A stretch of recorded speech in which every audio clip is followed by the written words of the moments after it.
Avinash sir, आपसे शुरू करना चाहेंगे। आपकी एक्सपेक्टेशन क्या है, क्या सेकंड हाफ में आ सकती है रिकवरी? और अभी की, क्योंकि वो टाइमलाइन जो है वो बार बार भेज रहे हैं कि नहीं 8 बजे तक का टाइम है, 8 तारीख को। अब कल का दिन जो है वो काफ़ी महत्वपूर्ण होगा। कल सुबह पता लगेगा ट्रम्प साहब क्या करने वाले हैं। तो एक्सपेक्टेशन आपकी क्या है? क्या जो वर्स्ट था वो ओवर हो गया, ये मान करके चल सकते हैं? गुड मॉर्निंग विपुल। देखिए, वर्स्ट ओवर हुआ कि नहीं वो तो पता नहीं, क्योंकि ट्रम्प साहब अपना मूड हर दिन बदलते हैं। अभी कल की डेडलाइन है, पता नहीं कल से बमबारी चालू हो जाएगी या वो और थोड़ा डेडलाइन आगे करेंगे। लेकिन ये हफ्ते में जो इम्पोर्टेंट पॉइंट रहेगा वो मेरे ख्याल से आरबीआई की पॉलिसी है वेडनेसडे को।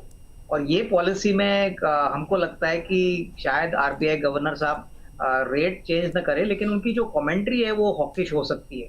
और अगर ऐसा होता है तो मार्केट्स को थोड़ा डेफिनेटली चिंता की बात करनी पड़ेगी, क्योंकि देखिए ऑयल के प्राइस बढ़ने से एफएमसीजी, उसके बाद जो कंजम्पशन रिलेटेड सेक्टर्स है, इसमें मार्जिन डेफिनेटली दबाव में आ गए हैं। काफी कंपनियां कह रही हैं कि वो अभी प्राइस इंक्रीज करेंगे। तो मेरे ख्याल से आरबीआई की पॉलिसी इंपॉर्टेंट रहेगी। उसके बाद एफओएमसी की भी मीट है। तो कहीं ना कहीं मेरे ख्याल से मार्केट्स अभी डेटा के ऊपर ज्यादा फोकस करेगा। काफी कंपनीज ने अपना बिजनेस आउटलुक चौथे तिमाही का प्रेजेंट किया है। मार्केट ऐसे स्टॉक्स को ज्यादा फोकस करेगी, क्योंकि अभी रिजल्ट का सीजन बहुत जल्दी शुरू हो जाएगा। और मेरे ख्याल से नंबर्स जैसे जैसे आएंगे, मार्केट वैसे नंबर्स को उन नंबर्स को रिएक्ट करेंगे। तो मुझे लगता है कि देखिए, वॉर का मामला तो लंबा चलेगा। इमीडिएटली क्या होगा कहना मुश्किल है, लेकिन अभी जो फिलहाल इस हफ्ते का जो नियर टर्म का जो ट्रिगर है वो आरबीआई की पॉलिसी रहेगी। और मोरकलेस ये Q4 के नंबर्स के जो बिजनेस अपडेट्स आए वहां पे इन्वेस्टर्स फोकस करेंगे। तो मेरे ख्याल से वॉर के लिए हमको थोड़ा सा और रुकना चाहिए, थोड़ी सी और क्लैरिटी आएगी तो उसके बाद हमको पता चलेगा कि कितना लंबा ये चलेगा या इमीडिएटली इस पर कोई सीज फायर होगा। ठीक, काफ़ी महत्वपूर्ण बात कही आपने। नजरें रहेंगी आरबीआई की पॉलिसी को लेकर के। हालांकि जो आपने बोला ना कि हॉकिश नज़रिया अगर वो तो सर मुझे लगता है बाजार कुछ हद तक फैक्टर इन करके चल रहा होगा। अब ऐसी सिचुएशन में मतलब आरबीआई गवर्नर कुछ तो मतलब ऐसा बोलेंगे करंट सिचुएशन पे, वो कुछ चीज़ें तो मुझे लगता है बाजार फैक्टर इन करके चल रहा होगा। लेकिन देखते हैं सर, बुधवार का दिन काफ़ी महत्वपूर्ण होने वाला है। विनाश सर, अब जो है फोकस कहाँ करें सर? दो चीज़ें लोग पूछ रहे हैं। एक तो ये कि सर बॉटम कब बनेगा, दूसरा ये पूछ रहे हैं क्या आप गिरावट में खरीदारी का मौका आ गया है। तो आप कभी क्या सजेस्ट कर रहे हैं, जो आपके क्लाइंट्स हैं, जो बाकी जो आप लोग जो आपसे पूछते हैं, कि क्या थोड़ा थोड़ा करके पैसे डालने का वक्त आ गया है, या अभी यहाँ पर नीचे काफ़ी ज़्यादा डाउनसाइड देख रहे हैं, लोगों को अभी वेट एंड वॉच की पोजीशन में रहना चाहिए? देखिए, मेरे ख्याल से अगर किसी को निवेश करना है तो 20-25% आप अभी पैसा डाल सकते हो। और आई थिंक मैं कहूँगा कि जो लार्ज कैप्स है, जैसे ऑटो सेक्टर में महिंद्रा है, उसके बाद टीवीएस मोटर है, हीरो मोटर है, ऐसी कंपनीज में मुझे लगता है कोई घबराने की बात नहीं है। डेटा सेंटर भी एक बहुत अच्छा थीम है। मुझे लगता है कि बहरीन में जो डेटा सेंटर अमेजोन का ईरान ने उड़ाया था, उसका मतलब ये है कि काफी एमएनसीज अभी इंडिया में डेटा सेंटर्स करने की कोशिश करेंगे। तो डेटा सेंटर के लिए मुझे लगता है कि बहुत डिमांड होगी। आई थिंक एक स्टॉक जो हमको पसंद है यहाँ पे वो अनंत राज है। तो डेफिनेटली एक बहुत अच्छा विकल्प है। होटल सेक्टर में इंडियन होटल्स हमको लगता है कि अभी भी बहुत ही अट्रैक्टिव है। चौथा तिमाही काफी स्ट्रांग आने की उम्मीद है। और ऑब्वियसली अगर किसी को थोड़ा सा हाई रिस्क एपिटाइट है तो एलएनटी जैसा शेयर को इग्नोर मत करिए, ऊपरी लेवल से काफी टूटा है।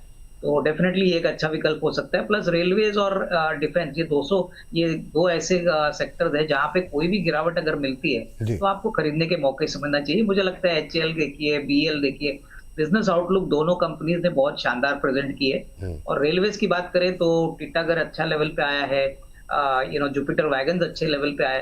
तो ये सारे स्टॉक्स है जो आपको अभी थोड़ा थोड़ा करके एसआईपी मोड में खरीदना है।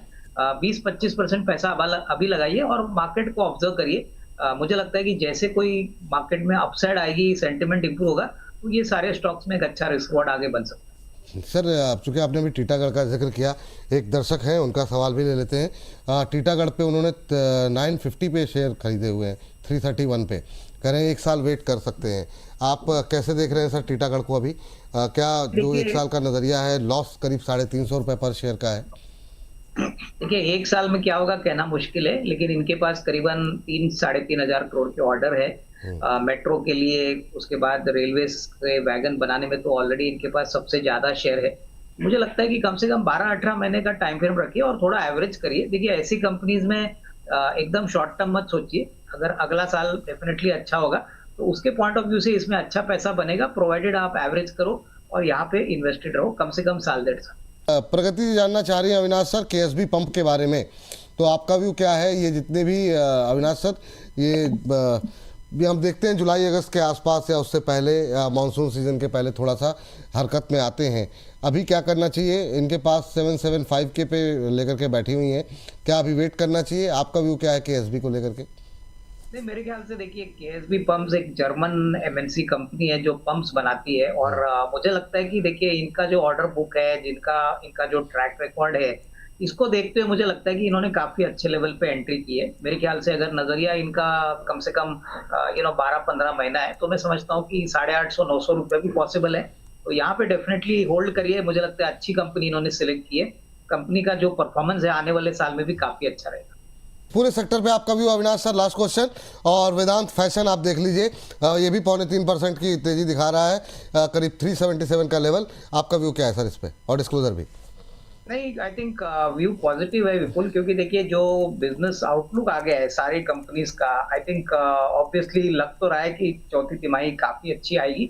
और ओवरऑल जिस प्रकार से रिटेल का जो ग्रोथ आया है, इंटरेस्ट कट जो आए हैं, प्लस मेरे ख्याल से जो कंजम्पशन रिलेटेड जो जीएसटी कट्स हो गए, इसका बेनिफिट कंपनीज को मिलेगा। वेदांत फैशंस हमको लगता है कि देखिए क्लियरली एक डोमेस्टिक फोकस्ड प्लेयर है।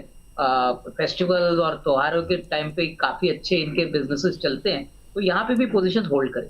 और डिस्क्लोजर के पॉइंट ऑफ व्यू से देखिए बिल्कुल जो भी स्टॉक्स हमने आपके शो पे आज कहा है, हो सकता है हमारे क्लाइंटों को हमने वही शेयर्स बताए, लेकिन पर्सनल पोजीशन कुछ नहीं। चलिए ठीक है, बहुत बहुत शुक्रिया सर, बहुत बहुत धन्यवाद आज की इस चर्चा में जुड़ने के लिए।